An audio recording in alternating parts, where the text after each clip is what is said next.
highly requested video, which is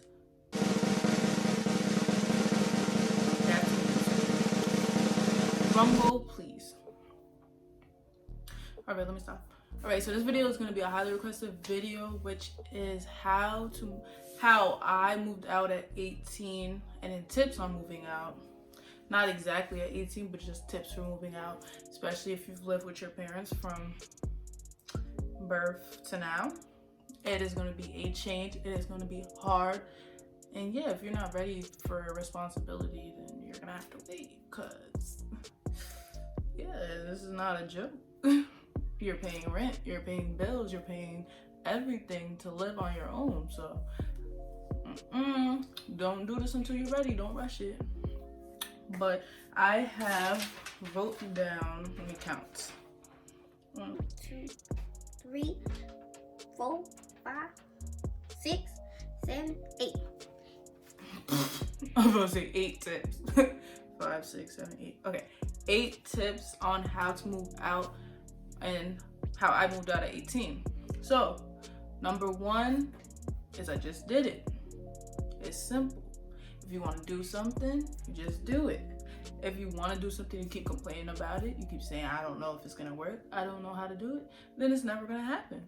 So, tip 1 is just do it. Just start looking, just start going to see places. If you're truly serious, if you have everything on this list, then you just do it. Don't just do it and nothing on the list you're doing as well.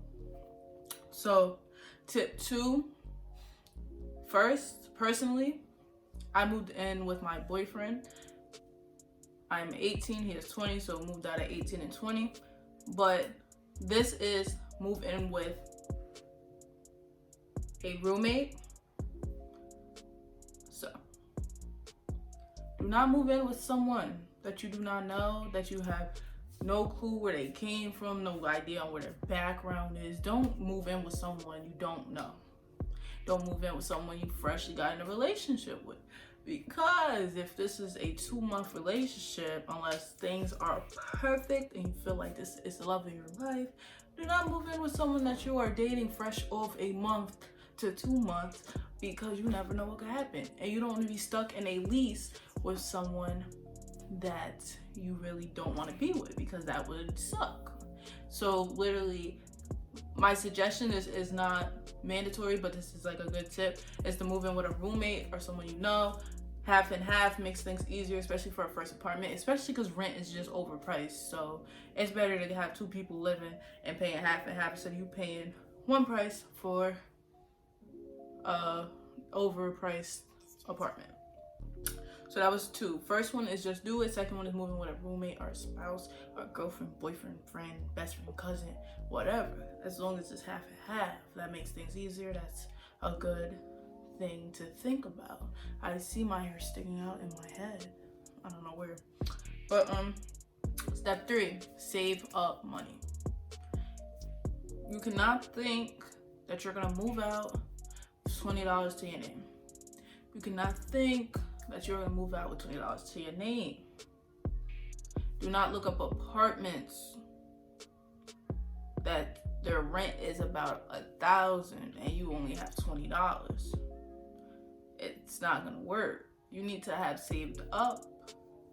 You need to save up. If you can't even save, you don't need to leave. Wherever you at, you need to stay and learn how to save up before you think about leaving, because you're not gonna get nowhere. You're gonna either get evicted, you're gonna get kicked out, you're gonna really be struggling. Do not get ready to move out without having money saved up. You don't have to have like, all the rent for the year saved up, but at least have first 2-3 months of rent. So you have a backup, because your bills are gonna come at you. You have to get furniture. All this stuff is gonna come at you. You have to get food. You have to get house stuff. Like, you literally cannot just move out. It's not that easy. It's not. And no sugarcoating. It's not that easy. All right. So number 4, which is kind of like number 3, but it's different. Budgeting. So, okay, something just came out that you want. Let's say you're a gamer and a video game just came out. Video game $70. You need to start saving up for your apartment. you have $100. Now, if you decide to go buy the video game, don't even think about moving out. You can't even control yourself. You have an objective of wanting to move out over here, that you could have put 70 here and saved 30 for you. But if you're putting 70 towards a game and 30 towards your apartment, you're already not budgeting correctly. So if you're not sure on how to budget, then I would say work on that before you want to move out. So step 1, just do it. Step 2, have a roommate. Step 3, save up. And step 4, budget. We have 8 steps, my personal steps. Step 5 is change your mindset. If you think like, oh, my parents are gonna pay for everything, oh, I don't have to worry about nothing, oh, this and that, I don't have to do this, I don't have to do that, then don't think you're getting an apartment, because you have to pay for this, you have to pay for that, you have to go do this, you have to go sign this, you have to make sure your apartment is okay. So if your mindset is not there, if you're still in high school, people in high school move out, but if you're in high school and your priorities are social media, your priorities are going to the mall, your social media, your priorities are doing things that aren't at a mature level, and a mature level that would, whoa, my words. If your mindset isn't at a mature level to where you're ready to get an apartment, then you need to work on changing your mindset, changing the way you look at things. If you're trying to get a apartment, you can't be worried about childish things. You can't be outside fighting. You can't be outside doing ratchet stuff. Like, you literally need to change your mindset, because if you get the apartment and that's all you do, that's where you're spending your time. So when are you working? Like, you got to change your mindset. Self-explanatory, pretty much. Number 6, once again, kind of like number 6 is kind of like number 5, change priorities. All of them like go together because there's a reason why. Like, you have to have all these things in order to move out. So number 6 is change priorities. That kind of goes back to the budgeting, saving money. You have to have your priorities together. You have to know, oh, I'm looking for this apartment that has this, this, and this. I could afford this, this, and this. I can't get this because I need to get this. So you need to change your priorities. I need to focus on this to get this. Like, just your priorities need to change. Your mindset needs to change. All these things in order to get an apartment, especially at a young age. Especially to get an apartment at a young age, you would really have to have a mature mindset, because it's not the most simple thing in the world to own something, to sign a lease and make it yours. There's a lot of things that go with it. Number 7 is to have a set job or a career start. When I say career started, for example, I do hair, I'm a hairstylist, I work in a salon. I would say this is my job / my career. So I have something to lean back on. That is what's paying my bills. That's what my majority of my money comes from, is doing hair. You can't think that you're gonna be able to have an apartment without a job. Once again, so if we're talking for the young people watching, like 18 younger, 17 and 19, you have to make sure your job is a steady job. If you go to school, I don't even know what time people go to school. If you go to school like 9 to 5 and you only work like 5 to 9, 2 days a week, that's not gonna cut it. I could give you some numbers. We could say an apartment is 1,000. The rent is 1,000. You pay half, that's 500. You have light bill, heat bill, water bill. You have stuff you have to pay off, because most furniture is expensive, so you do plans most of the time.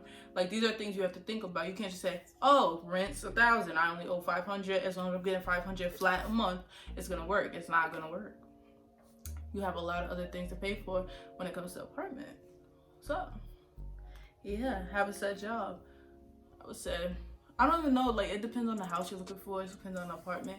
But just have steady income, set job, backups, which is the last one, which is 8. Have a backup plan, which incorporates everything kind of, because if you budget your money, if you saved your money, you would have backup money. If you needed help with something like another job, to have a backup job, or already have somewhere that you know you could work in case this job doesn't work out, stuff like that. That's what I mean about having a backup plan. Because sometimes things are unexpected. I could tell you from experience. If you know, you know. Some things are unexpected when you get your first apartment. I had a lot of unexpected things happen in literally the first week of living here. Things did not go as right. A lot of things had to be changed. Me and my boyfriend had to speak to the company that owns our apartment because things got real out of control. So there's a lot, you gotta be ready. You gotta be ready, you have to have a backup. So with that being said, that is the last tip that I have. That's 8 tips on how to get an apartment. Tips on getting an apartment, and that is how I got an apartment at the age of 18. If you guys want more videos like this, like life videos, growing up videos, just comment below and I will do them. But thank you guys for watching, and make sure you subscribe to the channel.